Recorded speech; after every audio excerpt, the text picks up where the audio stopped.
बिस्मिल्लाहिर्रहमानिर्रहीम। अस्सलाम वालेकुम नाज़रीन, यासिर वलीद स्पोर्ट्स मीडिया के साथ एक बार फिर आप तमाम देखने वालों की खिदमत में हाजिर है। सबसे पहले आप तमाम लोगों की चाहत, मोहब्बत, खुलूस का बेहद शुक्रिया जो आप कनेक्ट हैं, चैनल को सब्सक्राइब कर रहे हैं, कमेंट कर रहे हैं और अपनी राय का इजहार कर रहे हैं। नाज़रीन, कप्तान पैदाइशी होते हैं, बनाए नहीं जाते। आपने ये जुमला अक्सर सुना और पढ़ा होगा। वाकई ऐसा है भी। कई उस दर्जे क्रिकेटर्स बेहतरीन कप्तान साबित होते हैं, जबकि कई गैर मामूली सलाहियतों के हामिल खिलाड़ी क़यादत के बोझ तले दबकर अपना रवायती खेल भी भूल जाते हैं। पाकिस्तान में कप्तानी का म्यूजिकल चेयर गेम अक्सर औकात जारी रहता है। टीम अगर हारने लगे तो उसमें तेज़ी आ जाती है। बदकिस्मती से गुज़िश्ता कुछ अरसे से हर तर्ज की क्रिकेट में पाकिस्तानी टीम के हाथ सिर्फ नाकामियाँ ही आई हैं। अमेरिका में मुनक़दा वर्ल्ड कप बाबर आजम का इम्तहान था, जिसमें वो बुरी तरह नाकाम साबित हुए। टीम पहले राउंड तक महदूद रही। अमेरिका जैसे नौअमूज़ हरीफ ने हरा दिया। भारत के खिलाफ जीती बाजी जो है वो गवा दी गई। उससे पहले भी कारकर्दगी कोई इतनी खास नहीं थी, इसलिए ज़का अशरफ ने उनकी जगह शाहीन शाह आफरीदी को क़यादत सौंपी थी। लेकिन मोहसिन नकवी ने आते ही पेसर को सिर्फ एक सीरीज़ की बुनियाद पर हटा दिया। वो बाबर को बतौर कप्तान वापस ले आए, जिसका नतीजा सब ने देख लिया। उसके बाद तब्दीली की बाज़गश्त होने लगी, लेकिन वाइट बॉल मैचेस करीब ना होने की वजह से फौरी फैसले से गुरेज किया गया। ये बात बखूबी साबित हो चुकी कि बाबर जितने अच्छे बैटर हैं उतने अच्छे कप्तान बिल्कुल नहीं हैं।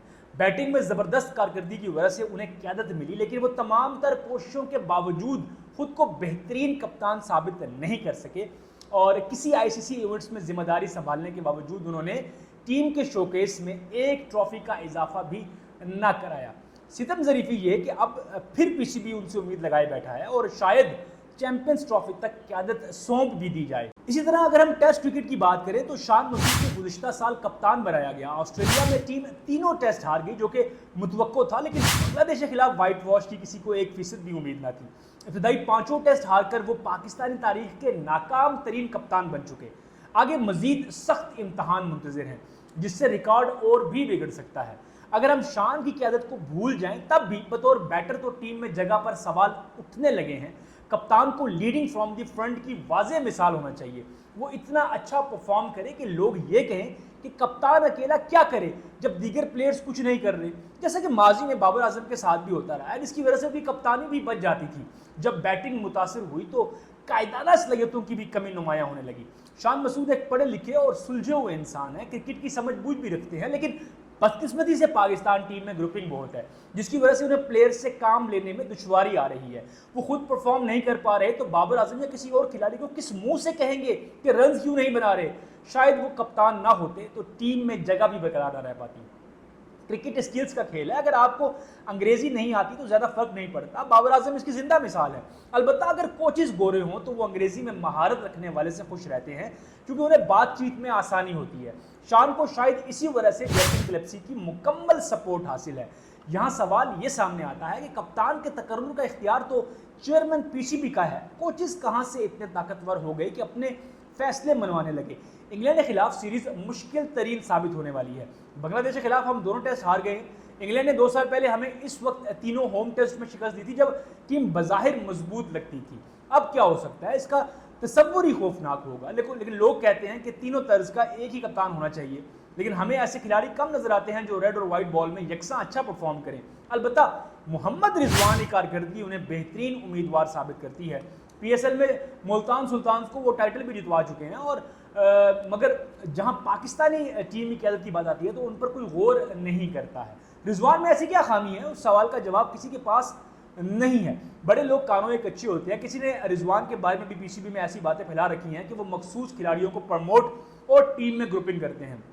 मैं ये दावा नहीं करता हूँ कि मैं रिजवान को बहुत अच्छे से जानता हूँ, लेकिन जितना उनको समझ पाया हूँ, मैंने उनको एक बहुत सादा इंसान पाया है। उनमें ग्रुपिंग के इल्ज़ाम का जो है यकीन नहीं किया जा सकता। वो अपने काम से काम रखने वाले 100% कमिटेड क्रिकेटर हैं, जो तमाम तर मनफी सरगर्मियों से मुकम्मल दूर रहते हैं। कुछ लोग एजेंट की वजह से रिजवान के मुखालिफ हैं। फिर तो बाबर आजम और शाहीन अफरीदी को भी कप्तान नहीं बनाना चाहिए था, क्योंकि तीनों के एक ही एजेंट हैं। शाहीन को वाइट बॉल में मौजूदा बोर्ड हुकाम कप्तान नहीं बनाना चाहते और वो ना उनके लिए उनका ख्याल है कि वो बेहतरीन इंतखाब साबित नहीं हो सकते। बाबर नाकाम हो चुके, टेस्ट में शान भी कुछ नहीं कर सके। ऐसे में अगर मोहम्मद रिजवान को आजमा लिया जाए तो इसमें हार जीत क्या है, क्या पता वो टीम को यकजा कर दें और फिर से मस्बत नताइज सामने आने लगे। अगर बाबर को बरकरार रखा तो चैंपियंस ट्रॉफी के बाद आप नया कप्तान ढूंढ रहे होंगे। शान को और ताने सुनना पड़ेंगे। अभी अगर शायद कोचिस की बात मान भी ली जाए, और जो लग भी रहा है, कल अगर बात की जाए तो इंग्लैंड के खिलाफ इन्होंने टेस्ट सीरीज़ का जो है ऐलान किया है, उसमें शान मसूद कप्तान और साउथ शकील जो है वो वाइस कैप्टन बना दिए हैं। इसका मतलब है, और बाकी टीम वही है, उसमें कोई चेंजिंग नहीं है कोई खास।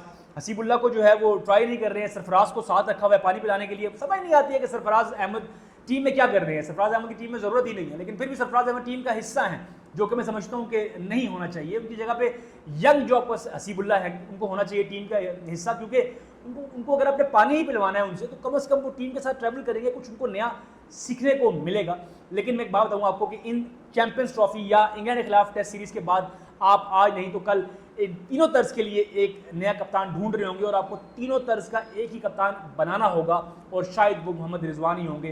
जी तो नाज़रीन, ये था हमारा अब तक का स्पोर्ट्स मेनिया। उम्मीद करता हूँ कि आपको प्रोग्राम पसंद आया होगा। प्रोग्राम पसंद आए तो वीडियो को लाइक करें, चैनल को सब्सक्राइब करें, बेल आइकन को प्रेस करना हरगिज़ ना भूलें। अपने मेज़बान यासिर वलीद को दीजिए इजाज़त। अल्लाह हाफ़िज़।